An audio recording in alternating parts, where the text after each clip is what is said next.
es el que está relacionado con el eclipse, como los jóvenes de alguna manera, después de tener las experiencias que habían tenido en los campamentos durante 5, 6, 7 días, se acercaban al albergue del Prado.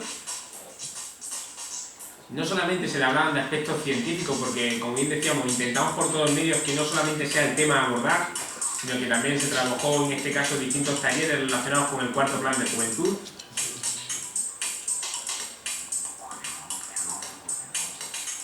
Consistía también en una pernocta al aire libre y una convivencia en general por parte de los participantes.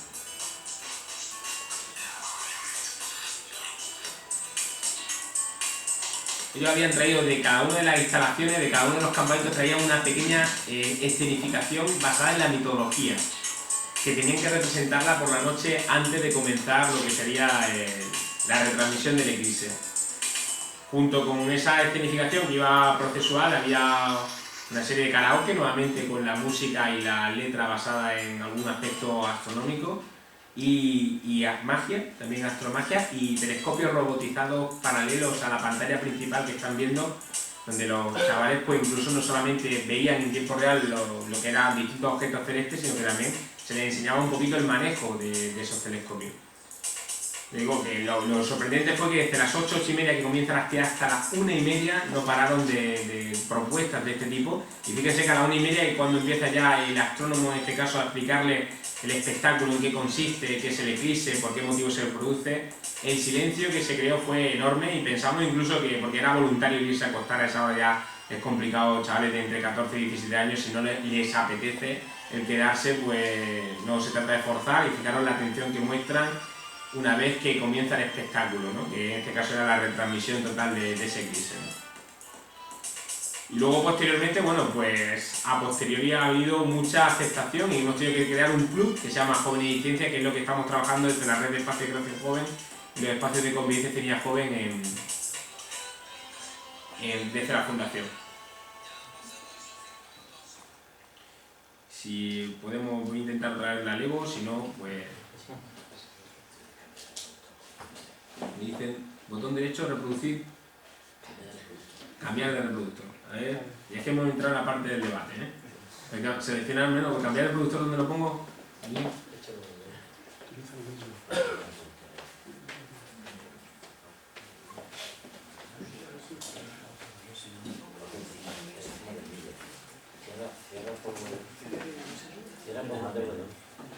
Ahí, una persona inteligente. Eso no falla nunca. Ahí, cierra. Abre otro. Digo el player. Digo el player arriba. Bueno, pues básicamente la propuesta de Lego consiste en que los chavales, cuando les llega un robot que viene totalmente con creo que son más de 400 piezas, solamente le llega un cuadradito que es una máquina que es la que tiene autonomía, y luego tiene 400 piezas que tienes que ensamblar en función de la solución que tú consideres y estimes. Ellos, este golpe venía sobre el transporte inteligente, y bueno, pues de alguna forma lo más interesante es que el joven, en este caso el equipo, tiene que montar, tiene que por un lado, tiene un escenario, una especie de tablero, que es el que van a ver ahora, que es un tablero que genera una serie de puntos. En total son 400 puntos lo que puede generar el equipo. El robot que están viendo se sincroniza con el ordenador. Tiene un software, que es el que ellos manejan, que es un software común. Tienen que, cada robot, cada equipo lo monta como quiere, en función de la eficiencia del mismo, para conseguir los retos que existen en ese mapa o en ese tablero que están viendo de retos. Y de alguna manera ellos, cada vez que el robot trabaja con impulso, el robot tiene sensor de luz, sensor de movimiento, tiene unas posibilidades que tiene sorprendentes, ¿no? Ya digo, se sincroniza por puerto USB, le sincroniza los movimientos, y una vez que lo pones en el tablero tiene que tener total autonomía, se tiene que mover él solo y tiene que conseguir los puntos en función de lo que consiga. Si sube por la rampa, si es capaz de quitar y hacer bajar el camioncito, si es capaz de coger distintas argollas, si es capaz de eliminar algunos sensores de movimiento. En función de lo que consigue van sumando puntos. Entonces tienen 3 pruebas. Por un lado tienen las pruebas en el tablero, que le da puntos. Por otro lado tienen que presentar a un grupo de expertos que están viendo ahí distintos profesores de la universidad, están viendo ahí promotores del Gabinete de Iniciativa Joven. Es un proyecto técnico, es decir, por qué han construido el robot de esa manera y no de otra para conseguir los retos que se les marcaban en el tablero. Y por último tienen que traer un proyecto en su ciudad o en su entorno relacionado con el tema en cuestión. En este caso era el transporte inteligente. Entonces, pues bueno, tenían, como quien dice, pues 3 pruebas, entre comillas. Están viendo ahora, por ejemplo, este es el tránsito entre la explicación del proyecto de su localidad y el proyecto técnico de explicación del robot. Lo más curioso, lo más interesante era, pues bueno, el intercambio de información que se produce entre los propios jóvenes. Han visto también que hay jóvenes que llevan distintos instrumentos porque la explicación del proyecto, de la localidad o del entorno se podía hacer con cualquier tipo de lenguaje o no era solamente necesario tener una exposición explicativa del mismo. Y bueno, de alguna forma, la verdad que me ha sorprendido por lo que comentábamos. No pensaba que íbamos a tener esta aceptación. Ha habido muchos profesores de educación secundaria que se han acercado al campo de la educación no formal gracias a esta propuesta, es decir, que los entrenamientos han sido en los espacios de creación joven y para el año que viene nos encantaría que estuviesen implicados por profesores de la universidad, acompañando a cada uno de los equipos, ¿no?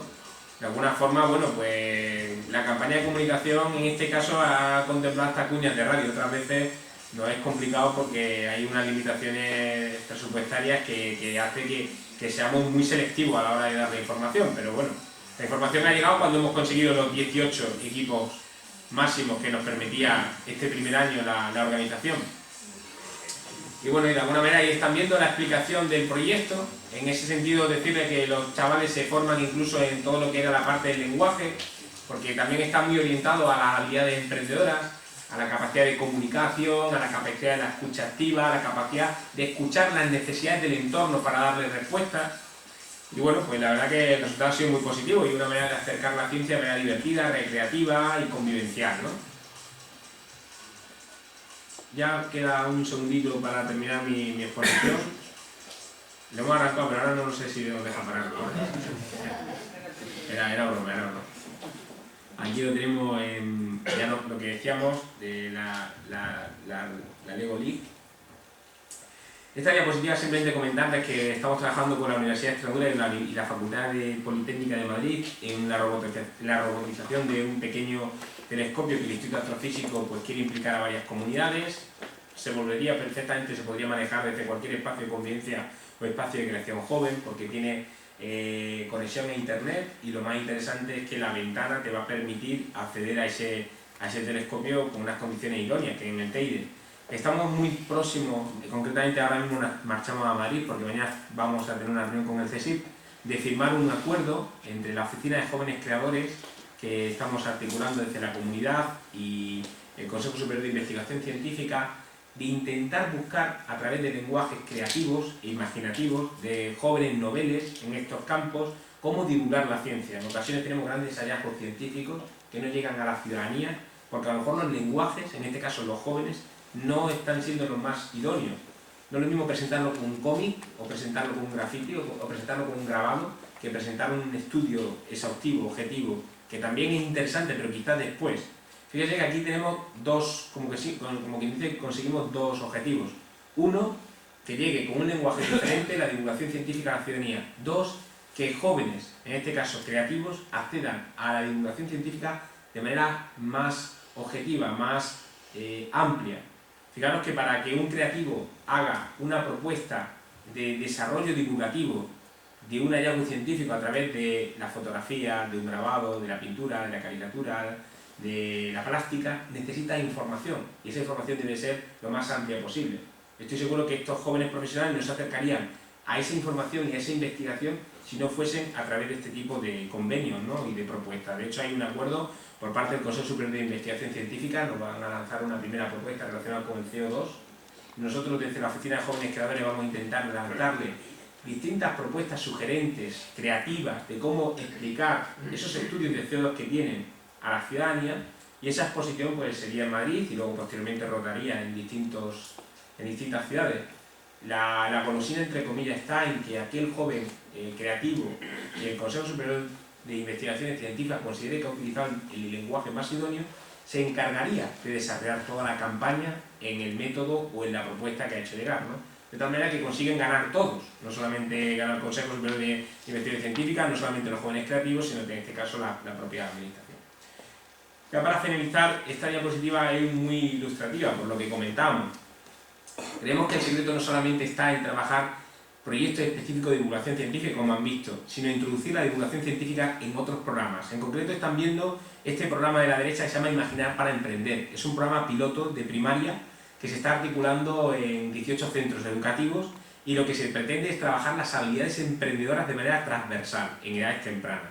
Como evidentemente el currículum está muy encorsetado, no cabe la posibilidad de crear una asignatura específica de capacidades emprendedoras, lo que se ha intentado es trabajar las habilidades emprendedoras, que sería esa capacidad de liderazgo, esa escucha activa, esa asertividad, todo el tema de ser un emprendedor, no solamente para crear una empresa, sino para cambiar tu entorno. Pues se trabaja desde conocimiento en medio natural, desde educación física, desde plástica y desde matemáticas. En concreto, en la asignatura de matemáticas se trabaja la robótica. Este año está trabajando con Fórmula 1. Y era nuevamente el concepto de Lego, pero en este caso, en vez de ser un robot y un escenario orientado al transporte inteligente, era orientado a la Fórmula 1. Y la verdad que nuevamente nos encontramos con que es muy motivante y por lo tanto luego posteriormente vienen las preguntas al respecto. Nada más, no quisiera yo alargarme más, yo sí que me gustaría, si tiene alguna pregunta al respecto de lo que he expuesto, pues yo encantado de, si lo sé, de responderle. Pues muchas gracias por la información que se nos ha brindado y nos llena de contenido el museo también. Entonces, como ha dicho el conferenciante, ¿alguna pregunta, alguna intervención, alguna reflexión? Sí. Sí, buenas noches.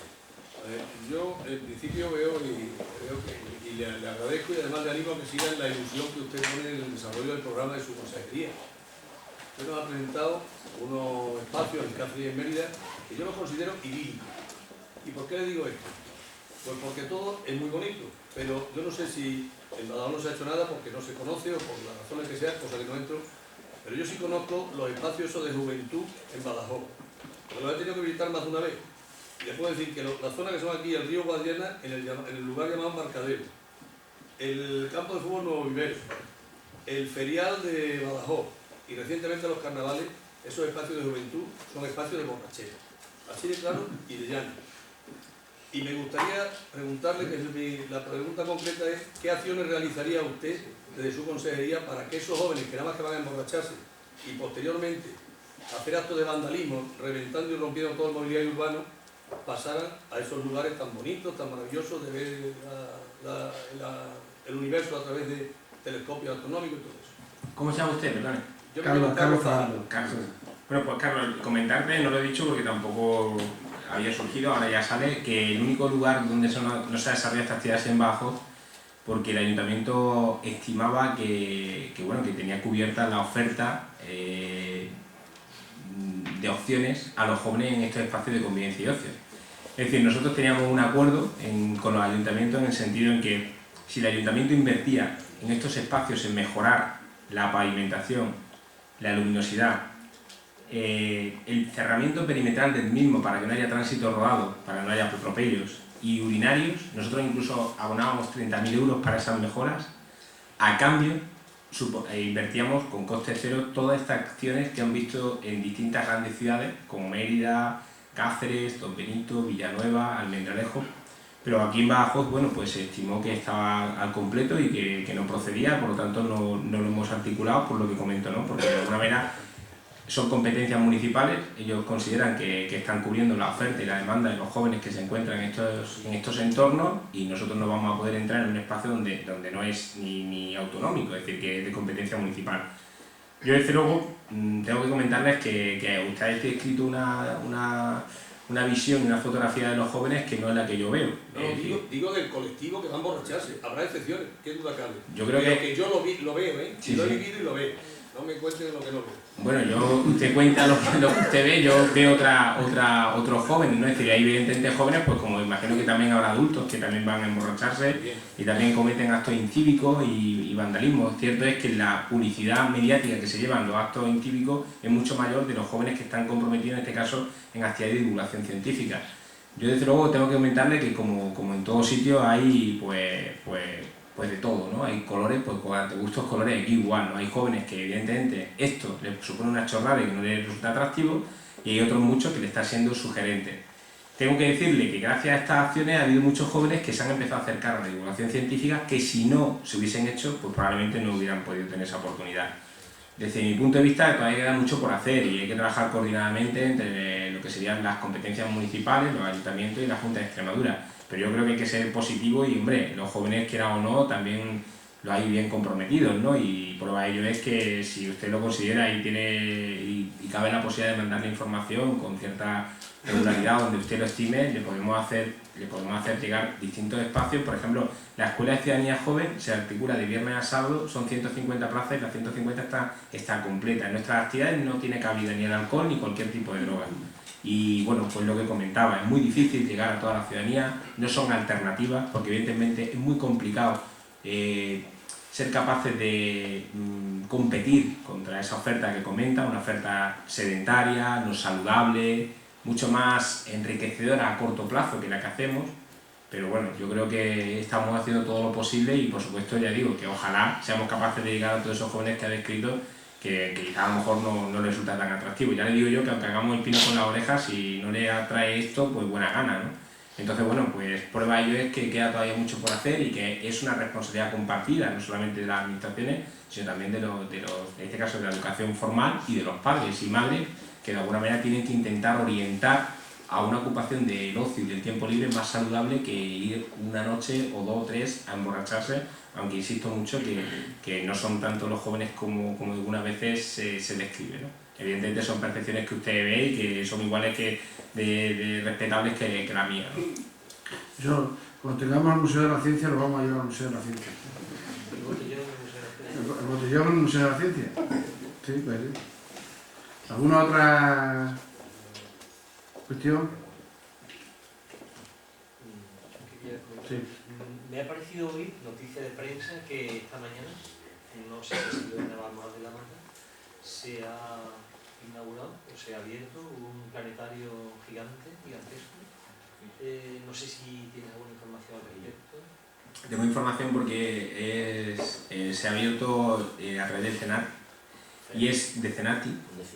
No, pero estaba en Trujillo. Pero lo de CENATI, de CIMAT, perdón, eso es. Y está implicado el Ministerio, está implicado la Junta de Extremadura a través de Fundecid. Es un planetario hinchable de una envergadura importante, creo que son 15 metros de diámetro, que además puede ser móvil a petición de las instituciones sin ánimo de lucro que lo soliciten, previo se tienen que hacer cargo, creo que del desplazamiento y de la instalación y el del montaje, ¿no? Pero lo más interesante de ese planetario, según la información que también tengo, porque como bien sabéis lo lleva también la vicepresidencia segunda de esta fundación, es que es digital. Es decir, es un salto cualitativo en todo lo que sería la visión en este tipo de infraestructuras hinchables, móviles, porque te permite, pues de alguna manera, trabajar con 360 grados en toda la proyección, y es un sistema que no solamente va a poder trabajar en su momento de la ciencia de la astronomía, ahora mismo está funcionando con el Stellarium, que seguro que conocéis ese programa, un programa de software libre, y entonces te permite, muy sugerente, ¿no?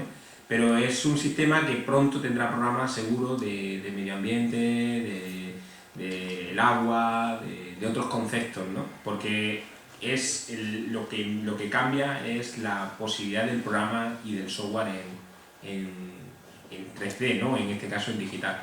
Y ya digo, tiene una cabida creo que para 40 personas y una gran infraestructura, y se ha inaugurado esta mañana, como comentaba, y la idea, según Fundecid, según he podido también conocer por los propios medios de comunicación y por la información que nos han pasado, es que vaya itinerante. Es un planetario en España, según comentan, de esa calidad no existe público y con disposición como este, pues no se encuentra. Entonces creo que es una buena oportunidad para organizaciones, para instituciones, el poder motivar a través de este tipo de infraestructura, pues el acercar a la ciencia. Yo si quieres te puedo hacer llegar la información. ¿Ha llegado para quedarse entonces? Sí, yo según tengo entendido lo adquiere Fundecid, es decir, es propiedad, no es una campaña puntual como puede ser por ejemplo Punto de Encuentro en el Espacio, que ha tenido una durabilidad que ha sido de marzo a septiembre del 2009. Es decir, que el planetario este que te comento tiene financiación nacional a través de esta fundación pública y es permanente. Yo imagino que debido a la infraestructura que es, pues va a ir orientado a núcleos poblacionales medios, de población media o alta, ¿no? Es decir, que una población más del ámbito rural pues a lo mejor va a ser más complicado, tendrán que fomentar la movilidad al núcleo poblacional más habitado de la zona para sacar la máxima rentabilidad. De todas formas, si queréis, José Pedro, yo puedo facilitar la información y el contacto de la institución que lo lleva específicamente. Pues sí, queremos. Vale. Tomamos notas. Tomamos notas, sí. ¿Alguna cuestión más? Yo sí tengo una información. Vale, mira. Estaba esperando si había más gente que estaba interesada. Vamos a ver, los que estamos interesados en promocionar, sacar adelante el Museo de la Ciencia, nos preocupa bastante la coyuntura económica que estamos viendo. Hemos retomado en esta segunda etapa con muchísima fuerza, con muchísima energía, con la participación de muchos colectivos.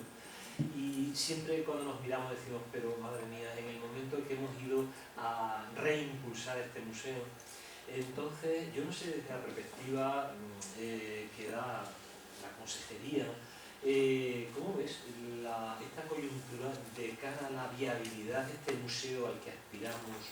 Es evidente que no es favorable, pero ¿podemos seguir siendo optimistas? No sé, ¿qué perspectiva se puede tener? Yo creo que lo describe muy bien, pues, es decir, la situación no es la mejor ni la más idónea, ¿no? Es decir, sabéis que la situación económica, una situación económica no solamente de carácter regional, nacional e internacional delicada, y que cualquier tipo de inversión de este índole pues supone un esfuerzo importante de una serie de coordinación a la hora de invertir distintas administraciones, no solamente públicas, en este caso el Ayuntamiento, Junta Estatal, sino yo desde mi punto de vista lo indicaba Lorenzo, de carácter privado, ¿no?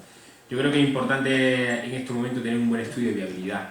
Es decir, creo que sería muy interesante y creo que desde vuestra institución, desde la económica, sería muy acertado desde mi punto de vista el aportar un estudio de viabilidad específico para el desarrollo de esta infraestructura. Eso va a facilitar de manera objetiva y cuantitativa el saber exactamente pues, la periodicidad y el grado de inversión, ¿no? Porque evidentemente de todo he sabido y yo creo que de todas las personas que le lancé esta idea, he tenido varias oportunidades de conversar con algunas de las personas que están impulsando esta iniciativa. Creo que a nadie le desagradaría el tener un museo de ciencia en nuestra comunidad. Lo único que ocurre es que evidentemente tenemos que tener en cuenta la idiosincrasia de la misma, ¿no? Nosotros no tenemos núcleos poblacionales excesivamente altos como pueden ser los museos de Valencia o de Barcelona o de Granada, es decir, tenemos unas limitaciones poblacionales que nosotros nuestro potencial y nuestra fuerza sobre todo son núcleos poblacionales menores, no son grandes ciudades, ¿no? Entonces yo creo que sería muy positivo porque en estos momentos donde se tiene que priorizar las inversiones, yo esto no lo veo ni mucho menos un gasto y creo que nadie lo verá un gasto, al contrario, creo que es una inversión en toda regla, en la ciudadanía, en la educación integral de los ciudadanos, y sobre todo de una oferta muy atractiva, de una ocupación activa del tiempo libre y de sobre todo también buscar sinergia entre administraciones. Yo creo que sería muy positivo el saber esa viabilidad. Yo en concreto, nosotros cuando hemos tenido, perdonadme que vaya al campo que quizá domine, que es la Consejería de Juvenil y el Deporte, en este caso el Centro Internacional de Actividad Física y Deportiva, que hemos tenido una inversión superior a 5 millones de euros, que ha venido por parte de la Unión Europea. Si no hubiera venido la Unión Europea, en ese estudio de viabilidad no hubiéramos visto un nicho de inversión a nivel internacional, no nos hubiéramos metido en ese centro, porque nosotros ahora mismo presupuestariamente nos hubiera generado un problema. Hemos decidido invertir en ese centro porque en el estudio de viabilidad saltó que era competitividad, o sea que si lo orientamos a la competitividad empresarial, Europa financiaba. Entonces tuvimos que reajustar el proyecto y buscar la financiación europea y dejar la financiación autonómica para la dinamización y la creación de contenidos. Quiere decir que en una situación donde la bonanza económica o la situación económica no es al alza, creo que es muy interesante el poder direccionar o el poder aportar algún documento objetivo que facilite el compromiso fehaciente. Es una opinión muy personal, no sé si aclara algo a la visión, pero creo que sería algo positivo a sumar, porque evidentemente ya con un estudio de viabilidad se sale, es cuestión de poner la calendarización. Sí, en eso estamos. Yo, el presidente de la conferencia del miércoles, José Pedro, va en el sentido de los contenidos y de retomar la viabilidad y mostrar que efectivamente tampoco una cosa de este tipo es tan cara. No. Yo recuerdo que el año pasado se le preguntó al de La Coruña y dijo, la construcción del Museo de la Ciencia y la Tecnología no es más cara que un colegio. Yo creo que puso ese ejemplo. O sea, en el sentido de que no estamos hablando de grandes inversiones. Por supuesto, el de Granada es una cosa especial. Se ha hecho, digamos, grande porque haya mucho dinero de fuera, ¿no? Sin embargo, el de La Coruña empezó de una manera muy pequeña y sin embargo ha ido creciendo, que ahora mismo tiene tres espacios diferentes, ¿no? Me parece muy interesante el tema modular. Es decir, nosotros, por ejemplo, en las inversiones que estamos trabajando siempre lo hacemos en ese sentido. Es decir, tú tienes como un plan general de ordenación urbana, tú tienes una serie de parcelas que tú quieres desarrollar. Previamente empiezas por una, pero sabes lo que vas a hacer en la tercera cuando entonces tengas disponibilidad presupuestaria. Claro. Todo lo que sea modular, evidentemente, va a facilitar el que haya una posibilidad.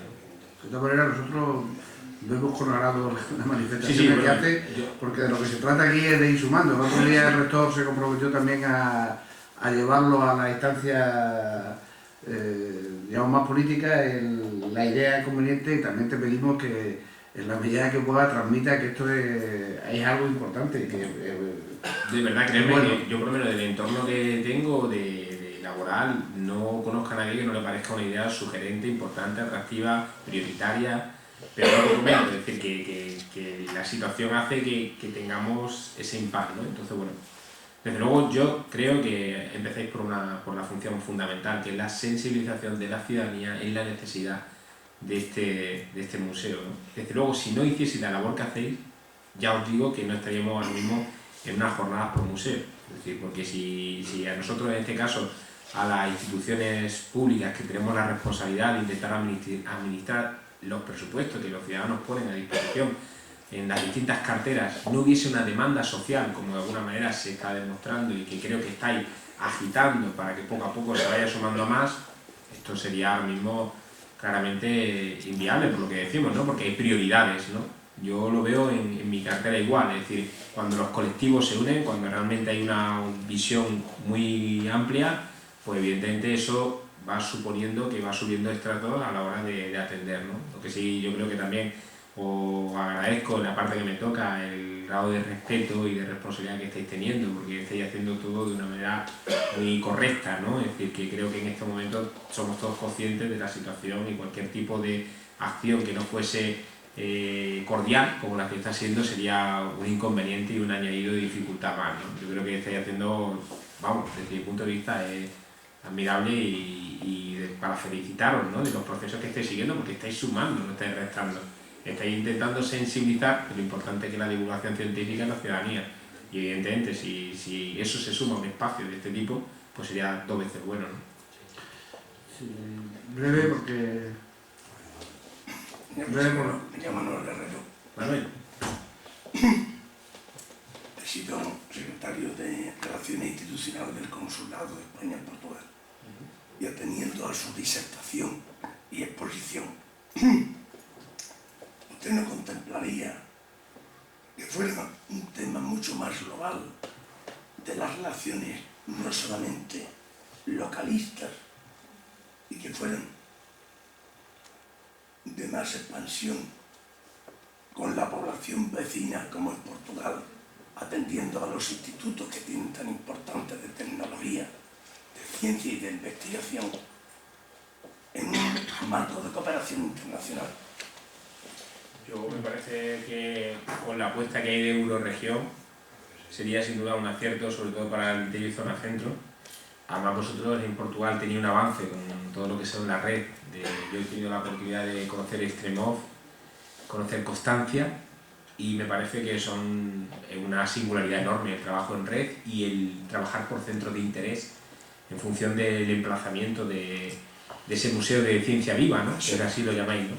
Y me parece muy interesante. Yo creo que además es una visión completamente diferente, ¿no? Mira, no la va a tener ni Valencia, ni Granada, ni Barcelona, evidentemente, porque no están ubicados como estamos ubicados en Extremadura. Y creo que la apertura y la visión y la proyección que podría tener una propuesta transfronteriza sería muy interesante. Por el hecho que usted ha apuntado de que no abarcamos una población tan importante como para que esa presión económica de financiación y de ayuda internacional pudiera motivar eso tan localistamente. Sí, sí, además cualquier tipo de visión global, yo lo que comentábamos, ¿no? Es decir, una de las posibles líneas de posible financiación que se podría ver, descubrir o observar en esas acciones de viabilidad es que viene financiación muchas veces únicamente para países transfronterizos, ¿no? Es decir, que el SUDOE, por ejemplo, trabaja solamente con por ejemplo, en este caso Francia, España y Portugal, ¿no? Evidentemente eso lleva un añadido de dificultad, que es tener una buena comunicación y coordinación con el gobierno portugués, pero yo creo que ahora mismo de las regiones transfronterizas que mejor comunicación y apuesta está haciendo por nuestro país vecino es Extremadura, ¿no? Por ello también el ejemplo del segundo idioma en nuestra comunidad que empiece a coger fuerza el portugués, ¿no? Yo creo que sería muy interesante y creo que además lo contempláis. Yo he podido leer en la página web y en vuestras declaraciones que vuestra visión es de apertura a Portugal, ¿no? Muy bien, Manuel. Pues gracias por tu Muchas gracias, Carlos, por tu intervención. Nos ha dado a conocer la divulgación de la ciencia y gracias por... Gracias a vosotros, de verdad. Ha sido una tarde muy agradable y ojalá nos invitéis más veces para salir del despacho. Dará una charla en el museo. Bueno, pues estupendamente.